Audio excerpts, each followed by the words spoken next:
अब देख work done graph को हम समझेंगे हर एक प्रोसेस के अंदर जो ओपन और क्लोज के अंदर वर्क डन ग्राफ किस तरीके से है।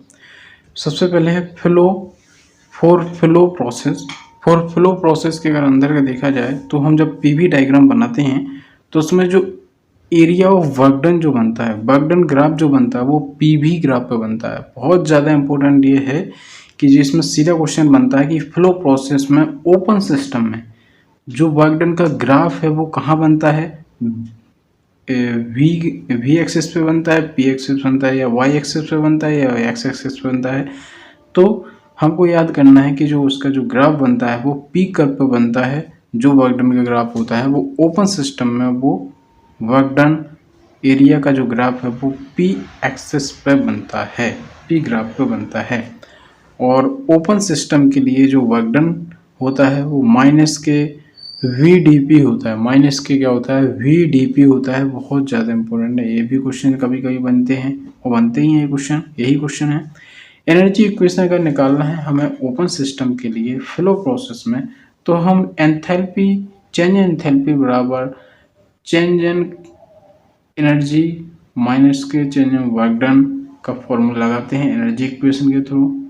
हम जब ओपन सिस्टम की बात करते हैं, हम फ्लो प्रोसेस में ही क्लोज सिस्टम की अगर बात करते हैं, ओपन क्लोज सिस्टम की अगर बात करते हैं फ्लो प्रोसेस के अंदर ही, तब जो हमारा ग्राफ बनता है वो वी एक्सिस पे बनता है, वी कर्व पे बनता है, ऐसा कह सकते हैं।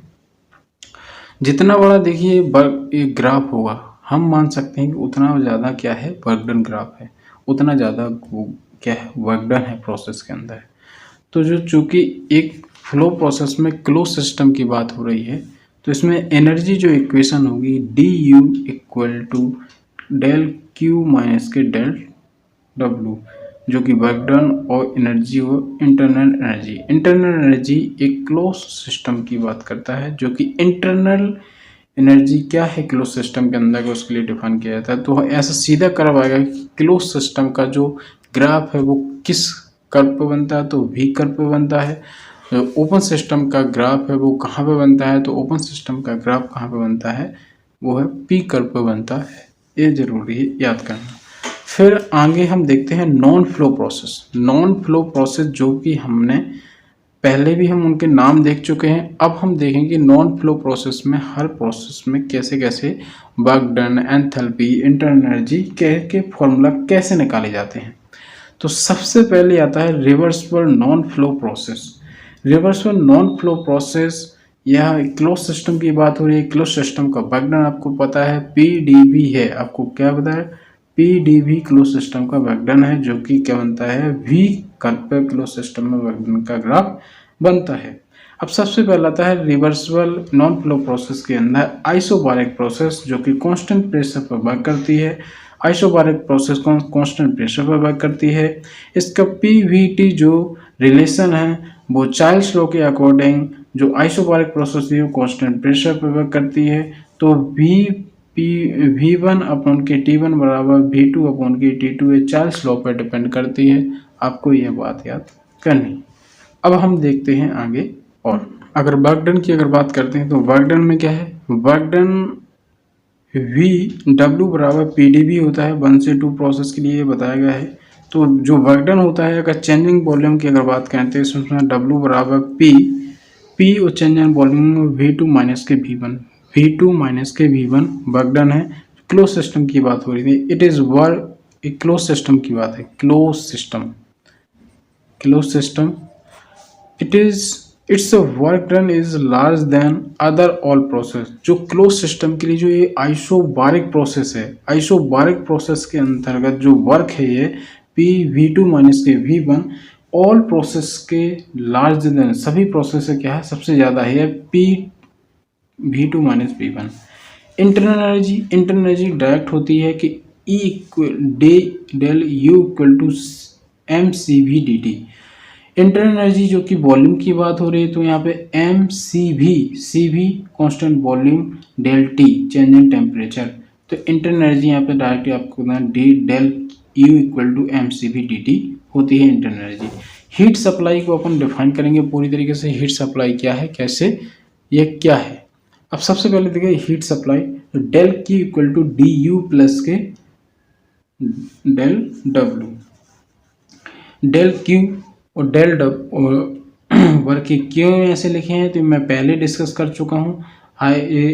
स्पेशल प्रॉपर्टी होती हैं क्यू और वर्क और heat special property spontaneous process, sorry ये हाई ग्रेड और लो ग्रेड एनर्जी हैं, इनमें डेल क्यों लगा है मैं आपको बता चुका हूँ और आगे भी बताऊंगा। इसमें देखिए सबसे पहले है M C B del T2 minus के T1।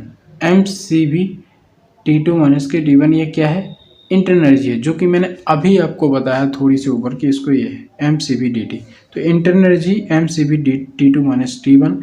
इसमें वर्क डन जो है मैं पहले ही बताऊंगा, सबसे बड़ा वर्क डन है आइसोबारिक प्रोसेस का V2 माइनस के V1। इन दोनों का मान रख देंगे। हम निकाल क्या रहे हैं, हीट सप्लाई निकाल रहे हैं। अब यहाँ पे M C B T2 minus के T1 प्लस अब P को MR जो कि PV बराबर MRT से यहाँ पे MRT से हम लिख सकते हैं, ठीक है। तो यहाँ पे मैंने MR लिख दिया, इसके P की जगह MR लिख दिया। अब MCB है, CB और प्लस R, क्योंकि हमें बनाना है फॉर्मूला। तो CP माइनस CB हम बहुत पहले लेक्चर में बता चुके हैं। इसका रिलेशन दोनों प्रकार के विद एग्जाम्पल के न्यूमेरिकल लगा के सॉल्व करा है, आप जाके वीडियो में देखिए प्लेलिस्ट के अंदर। CB प्लस के R प्लस CP माइनस के CB equal to R, CP बराबर CB प्लस के R, हम इसको लिख देंगे। यहाँ पे है MCP आ जाएगा, MCP इसकी जगह CP आ जाएगा, तो CP इधर आ गया T2 माइनस के T1।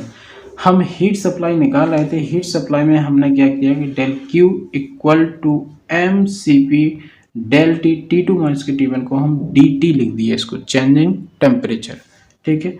एंथैल्पी, अगर एंथैल्पी के लिए हम डायरेक्ट फार्मूला की बात करें तो एंथैल्पी चेंजिंग एंथैल्पी बराबर DH इक्वल टू होता है MCP DT, जो कि हमारे हीट सप्लाई के बराबर होता है। यही तो खास बात है क्लोज सिस्टम यही तो बात है, जो कि हीट जो अंदर आई है वो total enthalpy of heat supply, total enthalpy equal to heat supply के बराबर है। यही तो अपन को यही तो याद करने की बात है कि जितनी भी heat supply MCP del T हुई है वो टोटल एंथैल्पी ऑफ सिस्टम के MCP dt के बराबर है।